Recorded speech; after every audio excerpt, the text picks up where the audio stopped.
Anish Patel, author of Reset Point Life Force Principles to Empower Outliers for Lasting Success. I think you're my first guest from Portugal.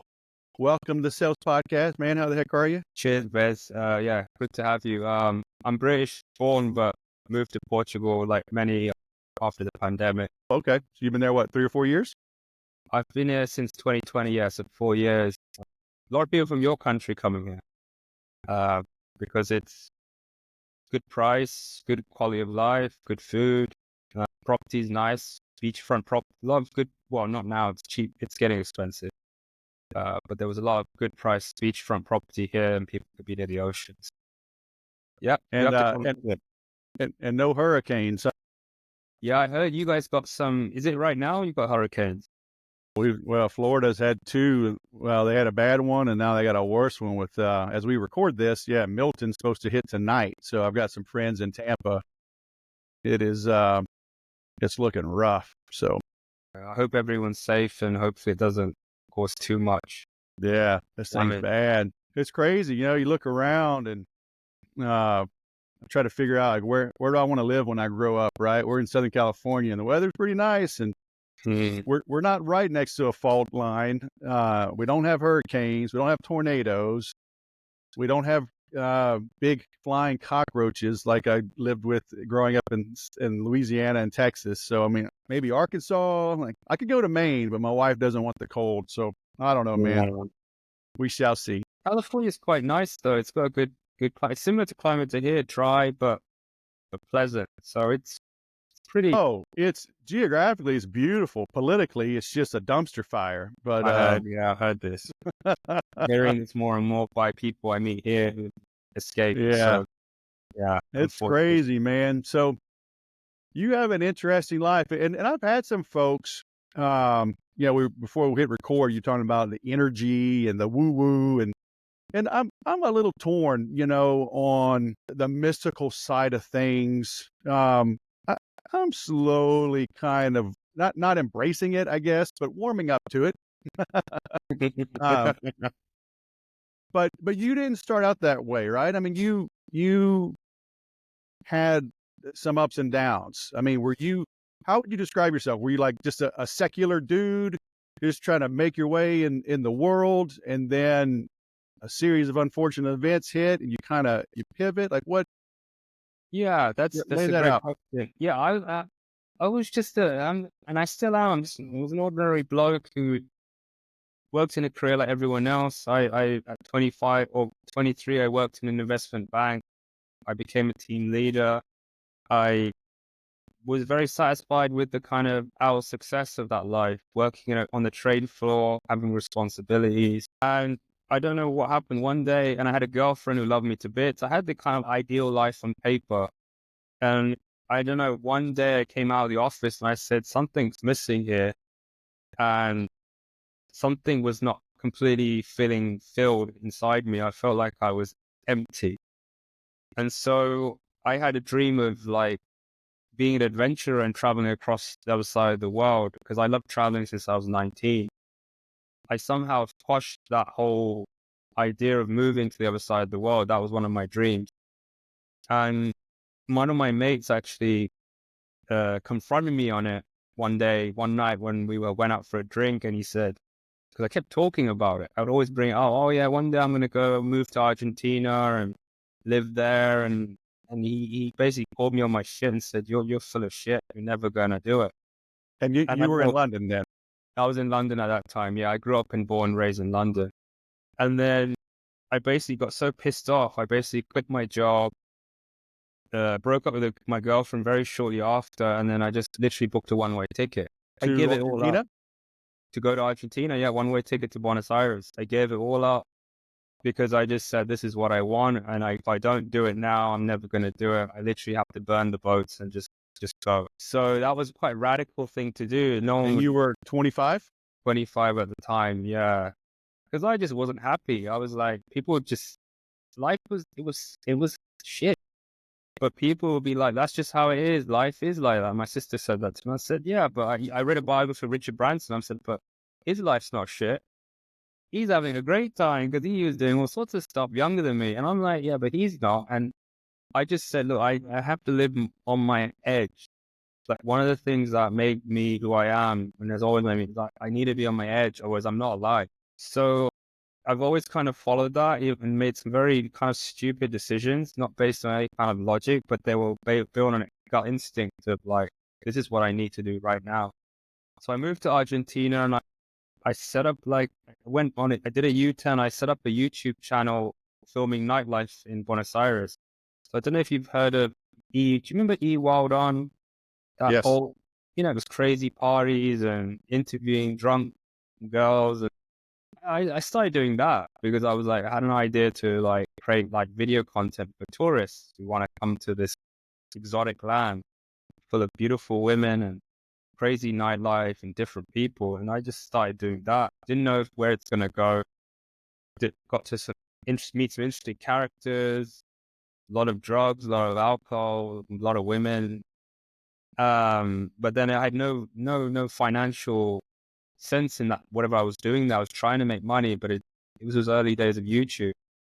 And I had this complete crash where I basically I spent all my savings.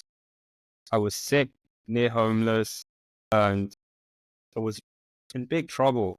And then my only other thing was to go back home, which I didn't want to do. So I took a random trip in the mountains. I just escaped. I went to the mountains, had a complete kind of, you could call it reset, but I just didn't want to see anyone. I wanted to be with myself for 2, 3 days and just to be in peace. When I got back, I had this renewed energy of wanting to start a business. I never wanted to be a businessman. I only really wanted one thing, which is financial independence, because I always kind of had to rely on a boss or my father to give me money. And I said, well, I want to change that. I want to be financially independent myself.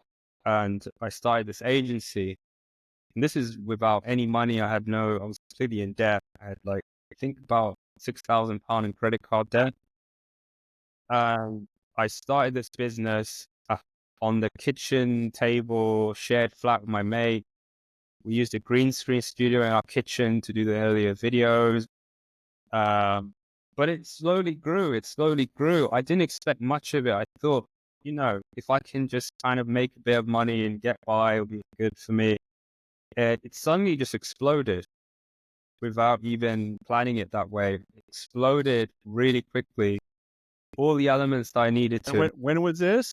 This was 2010, just after that big credit crunch. So it exploded very quickly. I hired a sales team. I had about a team of 8 people. I created an office. And what were you doing? Were you a marketing agency, a video marketing agency? Video marketing agency. But I didn't want to do marketing. I just like videos. I like creating video content because I did that in the last thing. And I enjoyed it. I enjoyed the creative aspect. Then I built up a sales team and I became more of a businessman. And it went from strength to strength to strength, 6 figures, 7 figures. It was just tons of money was just coming in. Got to my 30s. I got divorced from the woman I was dating. I was married to there. Went through a complete burnout.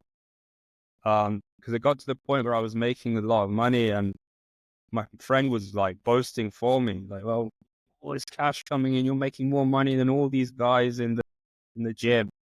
And I said, yeah, but I don't care. I'm miserable. Like, I'm not happy at all. And got me on a journey where I had to kind of find myself. And I went into a lot of drugs and alcohol at that time, a sex addiction, heavily into that for the next 3 years. I lived in Berlin. I moved to Berlin after Buenos Aires. So I lived there and I had an office there for 3 years. And that was a big time, just a lot of drug taking. And then I got into self-development, personal development, spirituality, because I was just not feeling very well inside. I was very not connected to myself, my emotions. And I had a strange experience where I think on my 30th birthday, I just decided to lock myself in my penthouse apartment and I just lied on the floor for 10 days. Didn't do anything, just lied on the floor just to be with myself. Don't ask why I did that. I don't know. I just was like, I had a sense to do that and just lied there. And I had this, let's say, I don't know how to describe it, emotional, spiritual awakening where all my emotions started coming up because I was completely numbed out. Cried for hours. And then shortly after that, it's strange, I met my girlfriend who didn't want anything to do with me when I first met her. She thought I was strange. I thought she was gorgeous. And then suddenly after that experience, we met like almost magically, came together, fell in love. It was like a very strange experience after that episode, me lying on the floor. But it got me up inquiring like what exactly happened. And I started going into more systematic spiritual techniques. I explored for the next 7 years, studied acting. I, I had a deep wanting to know who I was. I had the business still going, but the money was kind of keeping me afloat. But I kind of changed my priorities about kind of inner understanding of myself. So I spent tons of money doing this kind of work, understanding myself. What happened during the pandemic, at that point, I had some major changes emotionally. What one major thing was, what I noticed was when it came to business, I'd worked so hard with trying to make money and hustle and all that. This something switched in that time in the pandemic. I stopped working hard. I just stopped. I just said, I don't want to work hard anymore. And opportunities started still coming. They were coming. I didn't, in fact, good opportunities started coming. And it was very, very strange because I wasn't pushing to try and get something. For example, sales. You're a sales guy. I know this is you're a sales whisperer. A lot about sales is that got to make the sale, got to get the sale, got to use all the techniques and take them through this. And I get it. I get it. I was a sales guy. I ran a team and pushed really hard, shouted at my sales guys every day to get them to make the money. But then I kind of realized, you know what, I'm just going to hang back here and listen. I'm not going to really say much. I'm just going to let them talk. And I kind of understood that they just want to be heard. And at the same time, there was no inner pressure for me to get anywhere. Like, I'm like, look, either they like me or they don't. They like what I have to offer or they don't. And if they do, great. If they don't, well, I'll move on to the next person. So a lot of my whole way of being had shifted a lot. And I, I, I, I, towards the end, I became very aware of energy work. Now, this is where it gets very woo because I started working with one particular teacher at the end. I realized a lot of the self-development I was doing was absolute rubbish.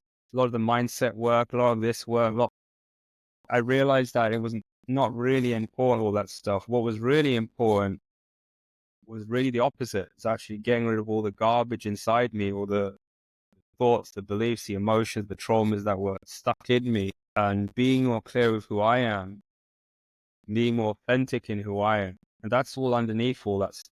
I don't need to program myself more with being better, being good, being successful. It's actually the opposite. It's just more about being who I am and being peaceful and happy with that. So when I became clear more and more with myself, what I started realizing, I became a lot more aware of this. Right. So it's an idea, a lot used in spirituality called presence. I've heard that word a lot being said and I understand it. But during this last change in the pandemic, I started to actually really feel what presence was.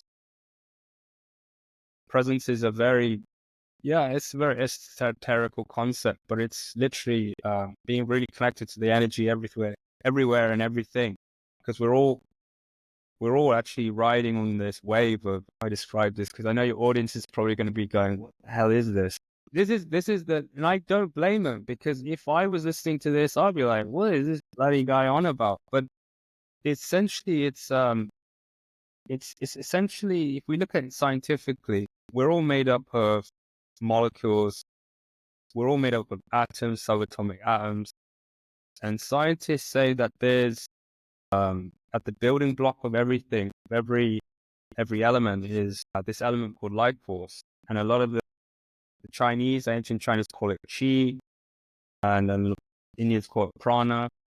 And this is stuff that's actually existing at a subatomic level in everything and everyone. So when I realized this, I realized, oh, so the more we understand we're more this, the more our life gets easier, because we're no longer grabbing onto things or wanting things as much, because it's actually all going to come towards us because we're all a part of it.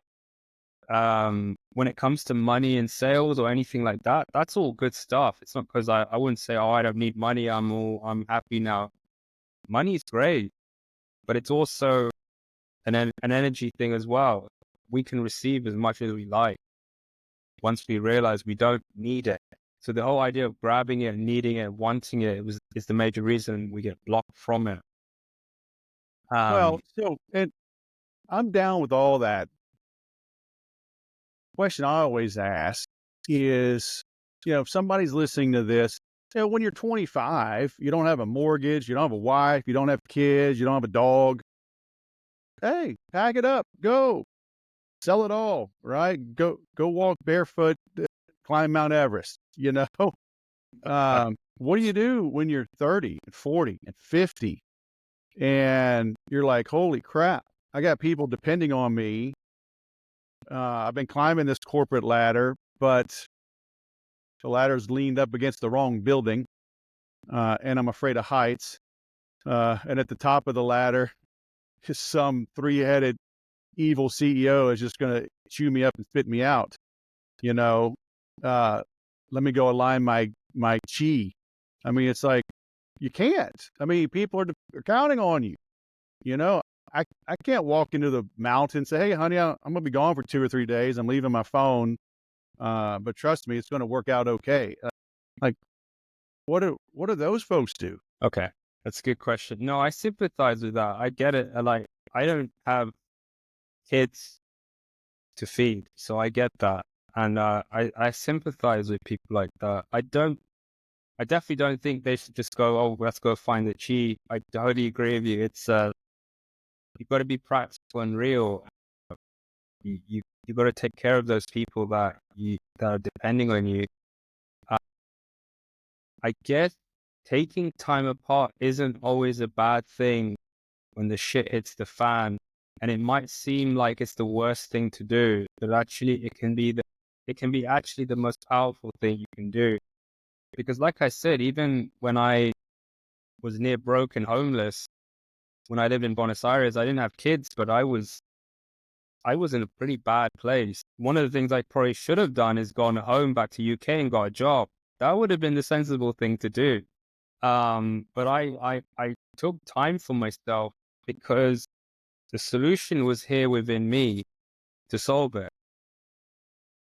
And those people who really have some real shit going on and they're really unhappy, and let's say, yeah, they have that demonic CEO up there and they really want a better life for their family. That's more of a reason to do it, is actually to create a better life for their family, because I don't believe we're all here to suffer in life. I don't think if that guy works in a company, he's happy and he loves it, keep doing that. But if he's almost going in that office every day, miserable, hates himself, and then he goes back home to his wife and he hates her, not because he hates her, but because he's miserable. So that spills on to his wife and his kid.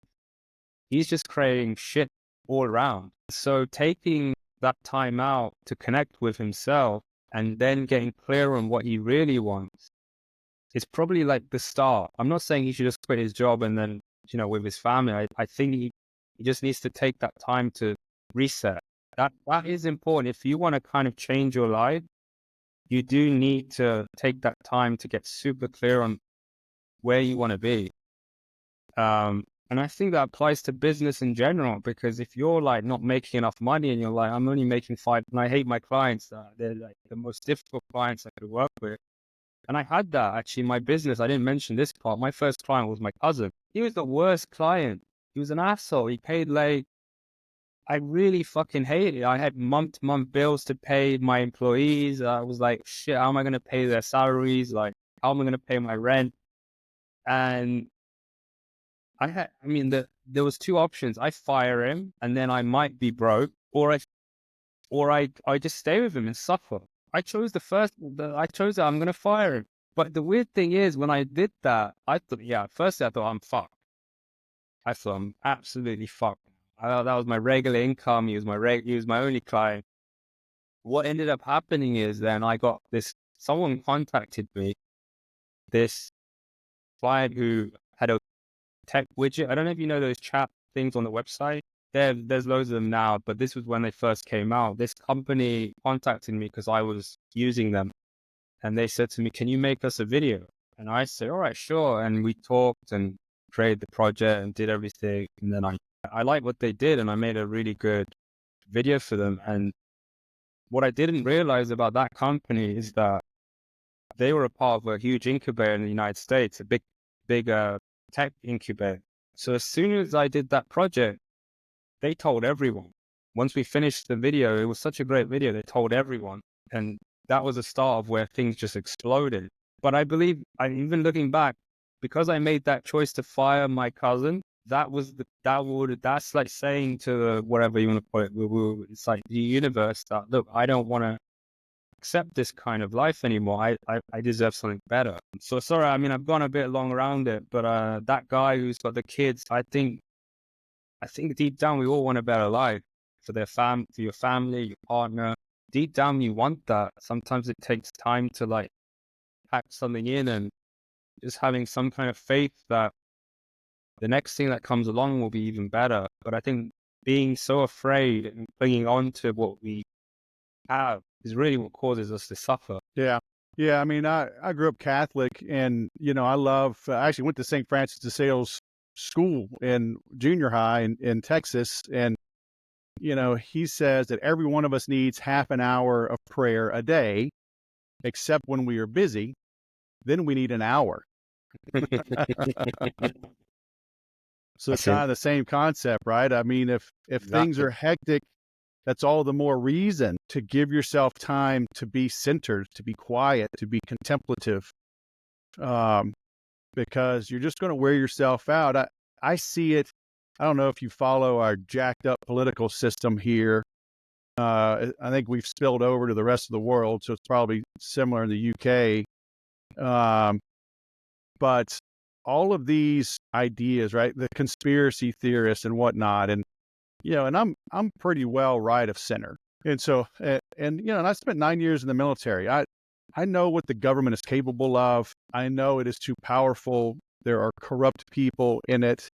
All nations get too big for themselves eventually, right? But some of these things, I mean, people, just because they have an iPhone, right? And because of you taught all these people how to make videos and market themselves. But Well, I I mean, made the videos. I didn't teach anyone. but I I'll, mean, I just had a conversation this morning with a friend, and it's like I said, look, anybody with an iPhone and an ego can build a channel. Mm. And the easiest thing to do, the easiest marketing, is to just do an us versus them. People are so emotional. We're so territorial. We're so tribal, and so just start throwing stuff out. They're stealing elections. They're modifying the weather. They're eating children, like whatever. And if you can make a video, put some ominous music in it, people will believe it, and now, because there's so many dishonest, manipulative people, and it's so easy to create a voice, it's like you can never run out of stuff to be worried about. There's endless rabbit holes. Mm. Like we were talking before we hit record, like with jujitsu, I'm an older guy, most of the dudes that I fight at my gym are younger than me. And so they have better cardio, they have more flexibility, and the sport still comes hard to me. I don't see all these magical moves. My style is very fundamental, nothing fancy. You know what's coming, try to stop it. And so I I'll go one way, I'll attack 80% and let them counter it, but they get tired. Then I go 80% to counter their counter. and again and again and again and again, and they can't keep up. And eventually they tire. And you know it. I mean, you literally hear it. You'll hear them they let a breath out. They'll stop pushing. Now I'm just laying on them, and they can't fight me now. So I don't go fast on purpose. I use my size and let them get tired. And I feel like that's how the world is now. It's just boom, boom, just let me get you tired. Let me keep you agitated, keep you awake, you know. Let me check X, let me check Instagram, let me check Reddit, let me check Rumble, let me check TikTok, let me check Snapchat, just on and back to email. Oh, Facebook group, Telegram, Discord, WhatsApp, LinkedIn. The headache, right? It's a complete insanity. Yeah. And it's like, people, go to the mountains, go to church, lay down on your floor. Well, that's in my book I write about this. I'm so glad I was born in the 90s as opposed to now, because we're living in a time, I call it complexity. So we're living in the most complex times, and it's getting more and more complex with more platforms and mediums now. So what's happening is people are being taken away from themselves. So any kind of authenticity inside their body that where we should be present is completely gone. We're absolutely not even inside our own being. And I'm not saying you should be in the mountains or you should be on the floor of your apartment. I think just be in yourself. But if we are being constantly distracted on all these things, we don't know, have a sense of, we don't know who we are. If you don't know who you are, you don't know what you want.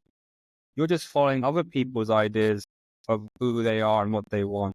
So you go, oh, maybe I'm transgender, or maybe I believe in this, or maybe I believe in that. But I'm like, do you really believe in all that? Or are you just not clear with who you are?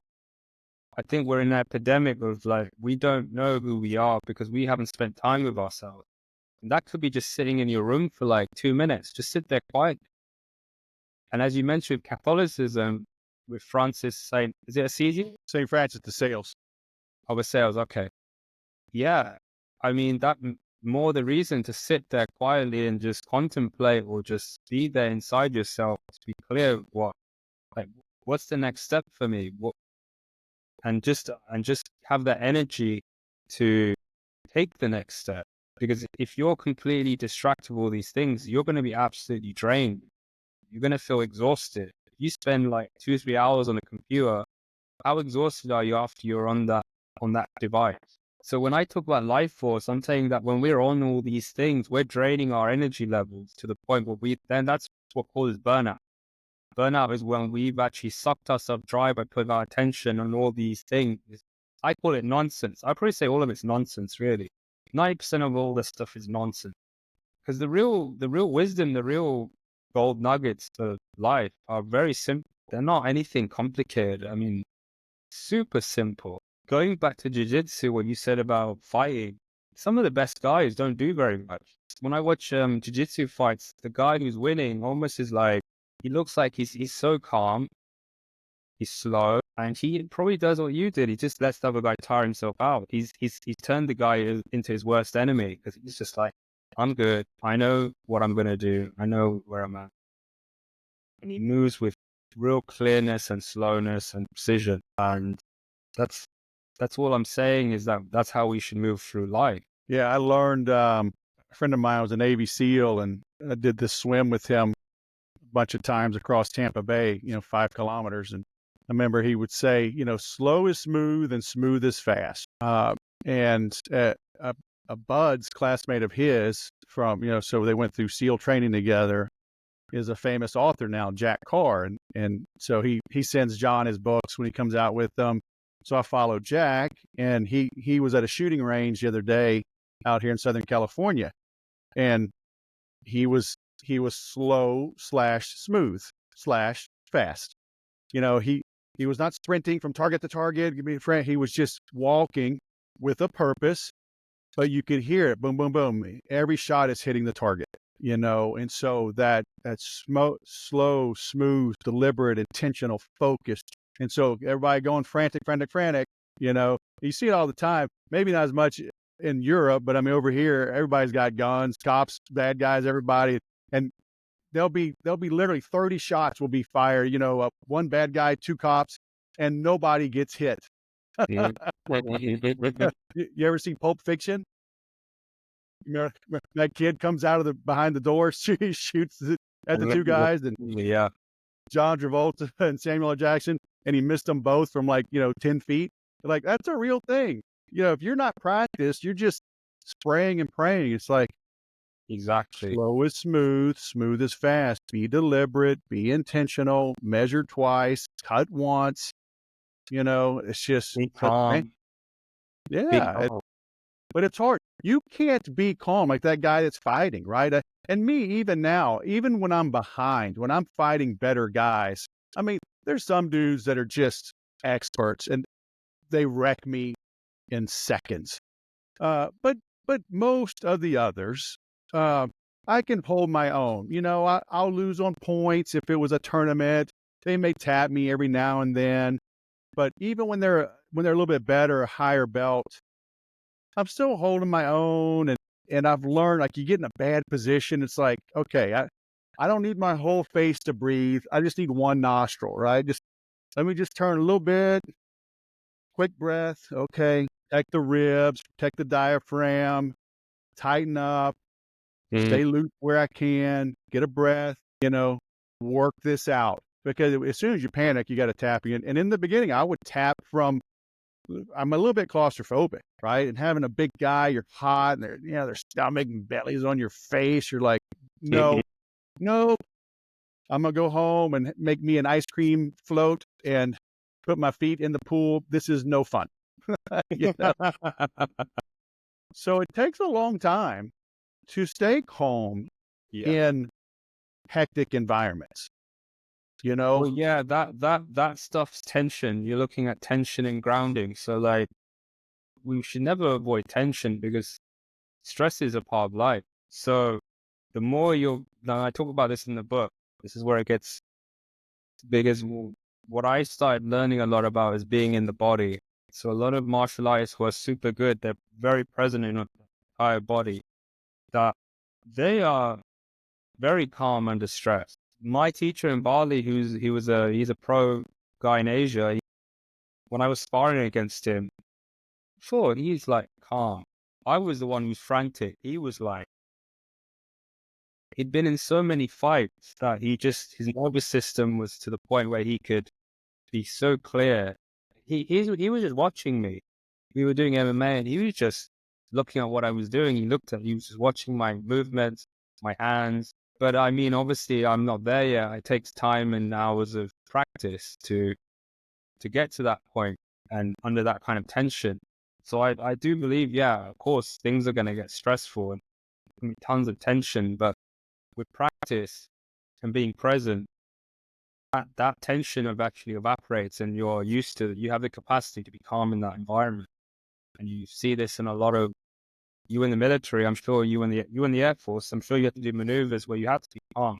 Because if you are yeah, like, and you're not calm at first. I remember the first day I got to the academy. They jump on the bus, they're screaming at you. Get up, blah, blah, blah. You're going to get these bags, put these labels, put one here, put one there, carry one with you. My hands were shaking so bad, I couldn't tie a knot. I mean, I was like, what is this?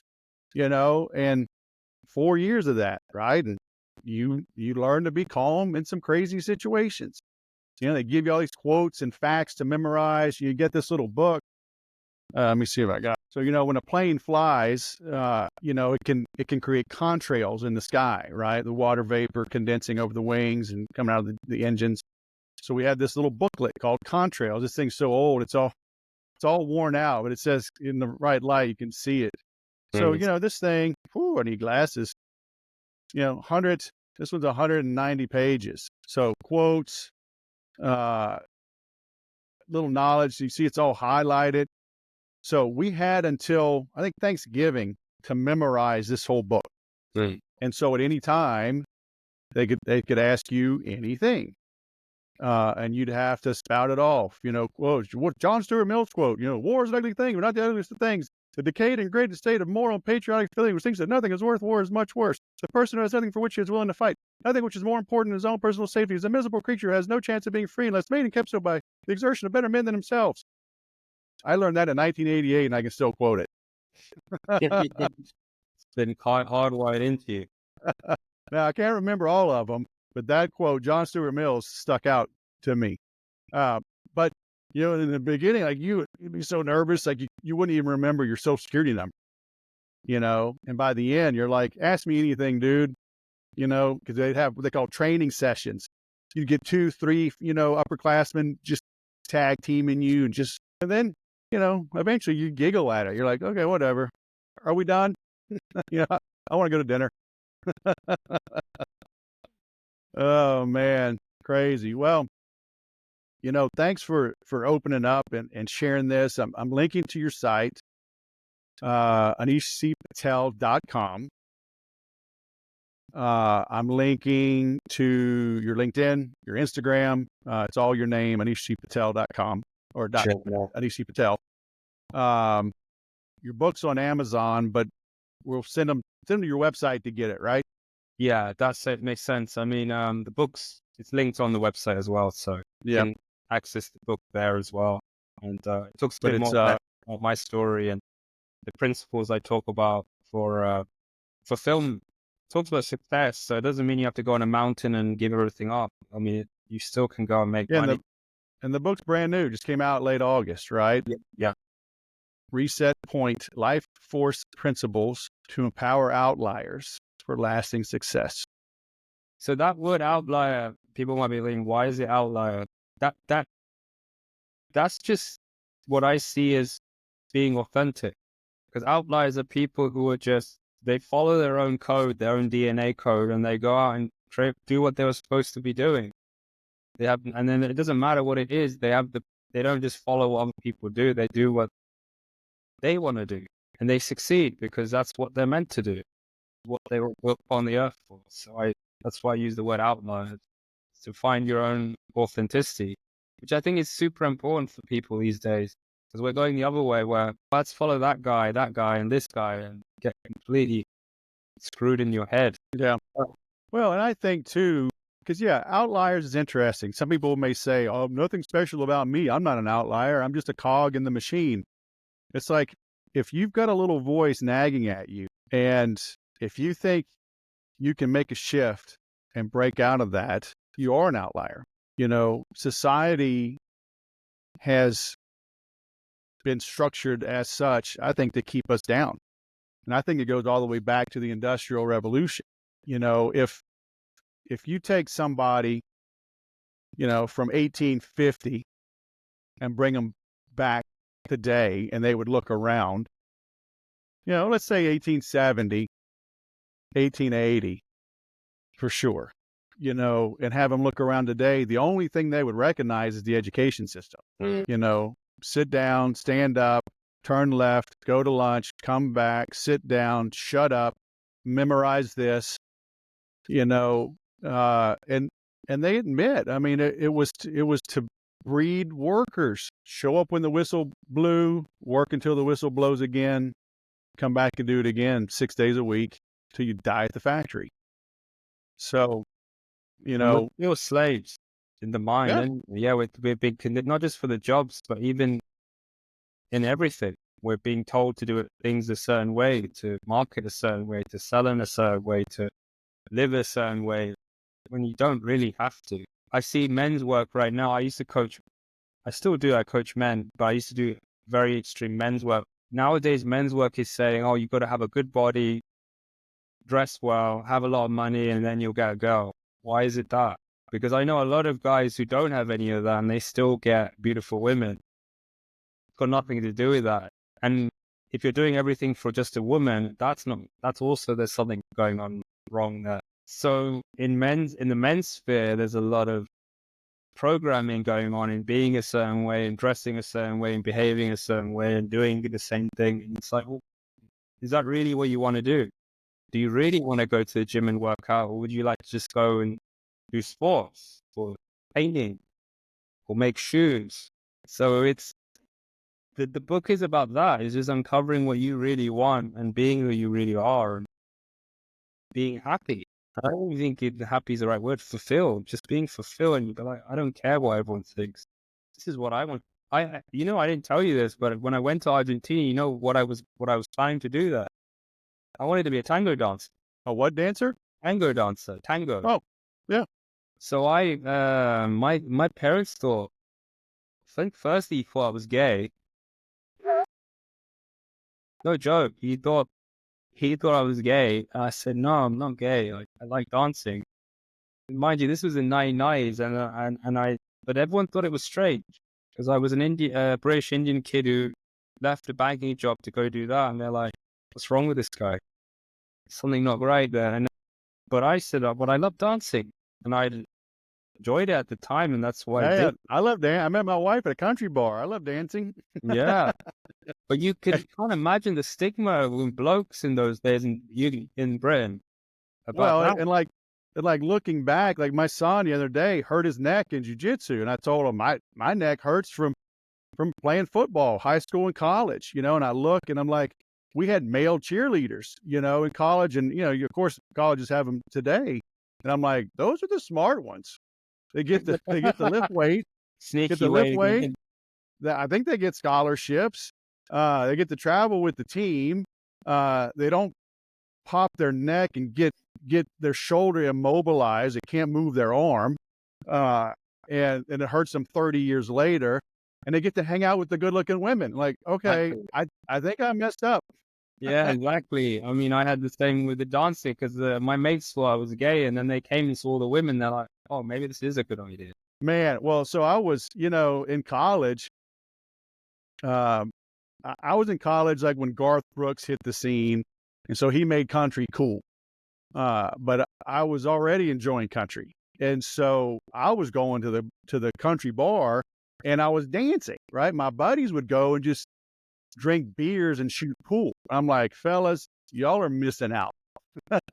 So I had my choice of the ladies because I knew how to dance, and I'm like, y'all better learn. And then they started trying to learn, and right, I think Wes is on to something. Plus I was a broke college kid. My parents, we had no money. I had buddies, parents would give them money. Like I had no money, and I'm like, even for $1 a beer, like I'll drink one or two, but like I got no money. I'd rather dance with the ladies anyway. So it was cheaper and it was a whole lot more fun. So learn how to dance. And less alcohol and less hangovers. Oh yeah, yeah. Yeah, that's what happened to me when I was 23, 24, because I had these two flatmates who had that routine. Yeah, they'll go drinking every weekend, get absolutely smashed, and then hungover on Sunday night, and then you have to go to work. And I was like, I don't want to do this. I'd rather just go out and dance. And I didn't hardly drink. I had so much fun. You Brits are mean, man. Why do you call them fat mates? That's just rude.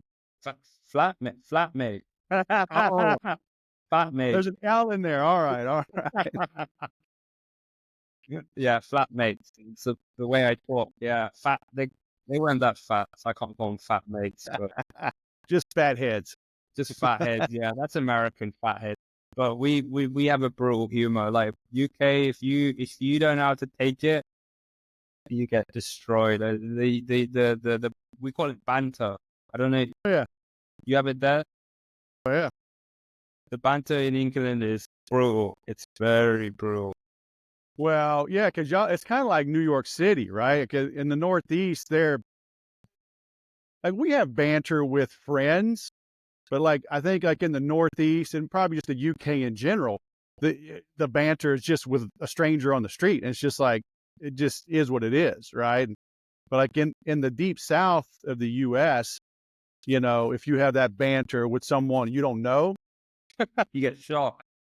well, you're at least going to get punched, so you better Yeah. get ready to fight. So it is like I love watching like your parliamentary procedures. I mean, the way they get up and just light each other up and just sit back down. And like in the U.S., it doesn't work that way. They're really we call it taking the piss, like Taking the making piss. Yep. each other and Yeah, probably in the palm they do the same thing. And if you get offended and you take it too personally, they'll do it more. And it's almost Yeah. testing your weakness. Yeah. And my default communication style is snark. So, banter. People, literally yesterday, people are DMing me on Facebook. Hey, I hope I didn't like go cross the line or offend you. And I'm like, dude, I love a good debate.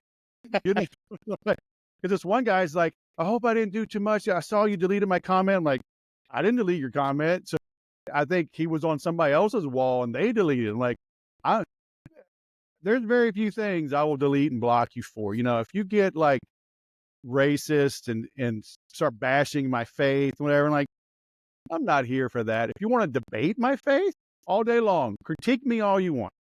Yeah. But if you turn personal and idiotic, I'm like, nah, I don't have to entertain that. you Yeah. know. But yeah, I love a good verbal sparring, man. Like bring it on. Yeah. Why not? We're here to like, I mean, we're all entitled to our opinions, and we're here to like express ourselves. And I think we're in I think we're in an era where everyone's getting very, very triggered easily with different things, and to the point where you can't say nearly anything anymore. And I think that's a problem because it's getting swept under the rug, and then you Yeah, secretly become very hateful because you feel like you can't say anything. yeah. I forget who it was, but it was like Mark Twain or one of those guys. Says we're not allowed to discuss sex, religion, politics, war, and in good company, whatever. He's like, what else is there to discuss? I'm not here to talk about the weather. And so now we have entire generations that can't converse. They can't. I think it was Niels Bohr, right? He was a physicist, I think, but won the Nobel Peace Prize in like the 20s or 30s. He was a peer of like Einstein, and he said something to the effect of, like a great mind can hold two disparaging thoughts, and not go crazy. A weak mind will latch on to one and disparage the other. Mm. A great mind can hold these thoughts. And, the classic example is, light. It's like light is both a wave and an element, a tangible particles, right? It functions as a particle and a wave. Mathematically, that is impossible. They cannot make that make sense, but they've measured it and it does. So it's like, they say the opposite of a profound truth is another profound truth. Mm. The opposite of a truth of something that's true is a lie. The opposite of a profound truth is another profound truth. So most people can't fathom that. So they just lash out. I'm like, okay, I'm done with you. Yeah, exactly. Because they're probably not open to the deeper truth. Because I studied as an actor. I'm sure after I had this kind of thing after Berlin and then acting, you got to be open to truth. You can't Yeah. just do one side. You got to look at both sides. You got two characters. You got to understand both perspectives. If you're playing a Nazi, you have to understand, well, why is the Nazi behaving like this? And why does he think like this? It's not because they're evil, but they do believe in some good on their side as well. And they include the racist and the child killer and the murderer all these people have perspectives that they have some good intentions somehow, even if it seems completely wild to the other side. So it teaches you to actually look in other people's shoes. Because I don't believe in good and bad and all good and evil and all this stuff because it's not as black and white as we think it is. Life is super nuanced. And there's always a reason for people's actions on every side. I think once you start understanding that, you can't hate people anymore because you understand empathetically where they're coming from. That's the skill, but it's hard to put in play because Yeah. Well, yes. I mean, talent. yes, we are all going through our own struggles. I mean, there is good and evil. Okay. What compelled somebody to do something evil? Yeah, that's why we say hate the sin, but love the sinner. Mm. You can do something bad Yeah, I and agree I with can that. call you I out don't. on that. Yeah. And I I may get you arrested and thrown in jail for it. I could still love you as a human. Like, hey, you have value as a human, but what you did is inexcusable, and you must pay the price. It's one thing to repent, but to confess, but then you've got to make good. Uh, oh, Like you you've said, got to, pay the price. They have to pay for their karma for what they did. yeah. Totally So, agree. Yeah, I definitely agree. There's good and bad action for sure, and we've all done good and bad in different degrees. But yeah, inherently the human inside is not bad because all babies aren't bad. We're all born white sheets, and then life gets on top of us and make certain choices. well, man, I could go on for a while, but I've got Yeah. another podcast I got to do. Well, it was a pleasure. Yeah, thanks, Wes, for having me, and it was a good. Hey, it's been great. So like I said, I'm linking out everybody. Check it out, anishpatel.com. It's also, that's his LinkedIn and Instagram. Thanks for coming on the show, man. Have a great night out there in Portugal. I'm still drinking coffee here, so Well, yeah. Enjoy your California weather. It sounds good. Hopefully that it's hurricane won't get to you. not us. No hurricanes here. So, we're in good shape. All right, man. It's great catching up with you. Have a great day. You too, mate. Have a good one. Cheers.